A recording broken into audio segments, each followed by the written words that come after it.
तर नमस्कार मित्रांनो, पुन्हा एकदा स्वागत आहे आपल्या मिनी ब्लॉगमध्ये. मला आज कॉलेजला जायची इच्छा नव्हती, पण मित्राचा म्हणाला तर बोलतोय आजच्या दिवस कॉलेजला उद्या नाही जायचं म्हणत आलो दर्शनमध्ये आलो.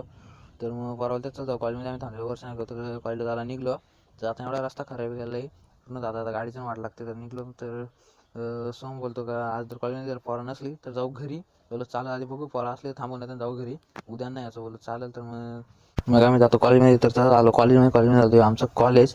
तर कॉलेजमध्ये आलो, पोरं इथं बाहेर थांबले. पोरं जायचं घरी, बोलू नको थांबा, आता आला होता आजच्या दिवस थांबू, उद्या नाही यायचं कॉलेजला. पोरं चालेल, पण बोलत चल जाऊ मागं थोडंसं टाईमपास करू. तर आलो मागं आलो, पोरांचा टाईमपास झाला थोडंसं आम्ही. तर मग बोललो चला कॉलेजमध्ये जाऊ वर्गात. तर चालेल, तर मग निघलो. तर कॉलेजमध्ये झालं त्यांची झालेली मस्त या काय प्रॅक्टिकल ते तुम्हाला लिवायचे असं झालेलं यांची मस्त. बोललो चल इथं नको मस्ती कॉलेजमध्ये गेलो बघ बरं काय करता. पोराला तर इथं नको ब्लॉककडे जाऊ मागं. पोराला ना बोललो नाही काय होत चला इथं मागं काढलो. तर यश लावलं चल 2 मिनिट अजून मागं जाऊन थोडं काम आहे. तर आलो तर मागं आलो कॉलेजमध्ये. तो बँच धरलेला आणि रंगवाला काहीच्या काहीच नाव लिहिलं. तर आलो घरी आलो तसंच कॉलेजला सुटलो. तर घरी आलो तर मग जातो घरात. तेव्हा तुम्ही लाईक फॉलो सबस्क्राईब करून घ्या. आपण भेटू पुढच्या ब्लॉग.